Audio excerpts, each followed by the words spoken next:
सर्वाधिक कार्यकाळ जो होता तो शरदचंद्र पवार यांच्या नावावरती देखील होता। त्यांच्याच पक्षाचे ॲडव्होकेट अमोल मातेले सुद्धा आपल्याबरोबर आहेत। अमोलजी, मुख्यमंत्री पदाचा दीर्घ कार्यकाळ हा प्रभावी नेतृत्वाचा पुरावा असतो का? बरोबर आहे।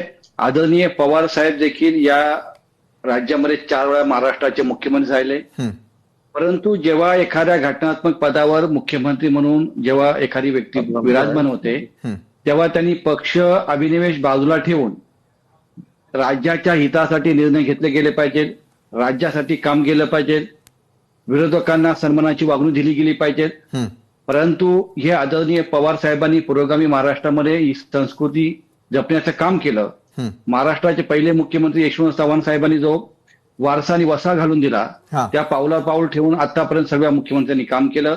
परंतु 2014ला देवाभाऊ मुख्यमंत्री झाल्यापासून या राज्यामध्ये पुरोगामी महाराष्ट्र कुठे होता, भ्रष्टाचार किती प्रमाणात फोफावलेला आहे, सूडबुद्धी वाढलेली, विरोधकांना नामशेष करायचं, त्याचबरोबर त्यांची पक्ष फोडायचे, ज्यांच्यावर त्यांनी आरोप केले भ्रष्टाचाराचे 2014च्या अगोदर आणि त्यांनाच आपल्या पक्षामध्ये पावन करून त्यांना मोठ्या मोठ्या पदावर बसवण्याचं काम केलं। म्हणजे भारतीय जनता पार्टीमध्ये सर्वसामान्य कार्यकर्ते पक्षासाठी अहोरात्र झटणारे, त्यांनी कष्टाने पक्ष उभा केलेला आज ते कुठेच दिसत नाही। परंतु पक्षाच्या ह्या सगळ्या सत्तेमध्ये आल्यानंतर इतर पक्षाच्या प्रचंड प्रमाणात भ्रष्टाचार केला आणि भ्रष्टाचार केला म्हणून त्यांना लोकांनी निवडून दिलं 2014ला। परंतु त्यांनी त्या ठिकाणी देखील विश्वासघात केला। छत्रपती शिवाजी महाराजांच्या नावाने त्यांनी घोषणा देऊन मोठ्या मोठ्या घोषणा केल्या। अरबी समुद्रामध्ये थाटामाटात त्यांनी स्मारकाचं उद्घाटन केलं, देशाचे पंतप्रधान आले, परंतु एक वीट देखील रचली गेली नाही।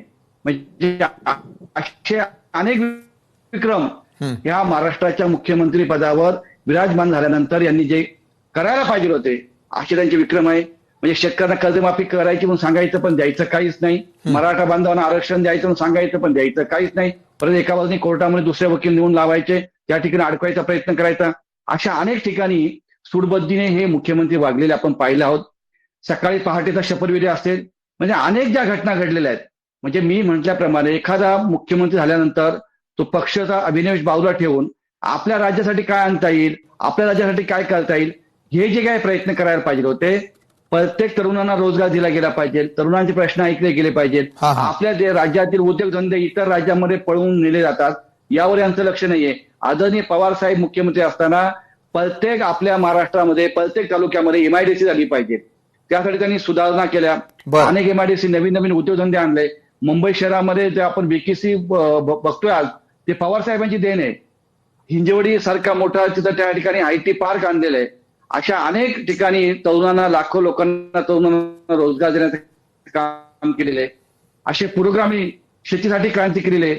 पवार साहेब देशाचे संरक्षण मंत्री असताना महिलांना त्या ठिकाणी आरक्षण देऊन महिलांना देखील सहभागी करून घेतलं। सगळ्या क्षेत्रात म्हणजे वायुदलामध्ये असेल, सैन्य दलामध्ये, पायदळ असेल, सगळ्या याच्यामध्ये महिलांना त्या ठिकाणी स्थान देण्याचं काम केलं। आदरणीय पवार साहेब कृषी मंत्री असताना या देश आपलं अन्नधान्य आयात करणार होता, परंतु आपण या देशाचे साहेब कृषी मंत्री झाल्यानंतर या देशामध्ये स्वयंपूर्ण अन्नधान्यामध्ये झालो, आपण दुप्पट तिप्पट निर्यात करू लागलो। पवार साहेबांनी 2008ला या देशामध्ये 71,000 कोटीची कर्जमाफी केली, त्यामध्ये 4 ते 5 कोटी शेतकऱ्यांना लाभ झाला, सरसकट कर्जमाफी केली, कोणते अटी शर्ती निकष लावलेले नाहीत। पवार साहेबांनी एवढं देजपी म्हणून काम केलेलं आहे, यांची आणि पवार साहेबांची तुलना कुठेच होऊ शकत नाही। यांना खूप चांगली संधी असताना देखील देवाभाऊंनी ज्या पद्धतीने या राज्यामध्ये ही संस्कृती आणलेली आहे सूडबुद्धीची, आणि आपण लोकांनी किती भ्रष्टाचार जरी केला, किती जरी गुन्हेगारी केली, त्याला पाठी घालण्याचं काम देखील देवाभाऊंनी केलेलं आहे। म्हणजे आज आपण राज्यामध्ये कायदा सुव्यवस्था आहे का, कुठेच दिसताना दिसत नाही। वारीमध्ये एक ट्रकवाला येतो आणि वारकऱ्यांना उडवतो, म्हणजे तुम्ही उडवल्यानंतर त्या नागरिकांना 5-5 लाख रुपये म्हणून जाहीर करतात, त्यांना पिण्यासारखं पाणी स्वच्छता देऊ शकत नाही। त्या ठिकाणी ज्या पद्धतीने काळजी घ्यायला पाहिजे ते घेतली गेली नाही। अशा अनेक घटना आहेत। मुंबई शहरामध्ये काल देखील एका इमारतीमध्ये एका मुलीवर अत्याचार, लैंगिक अत्याचार झालेले, अशा रोज घटना आपण कायदा सुव्यवस्थेवरती तुम्ही प्रश्नचिन्ह उपस्थित कर। लोकशाही मराठी ऐका, पहा, जागरूक रहा।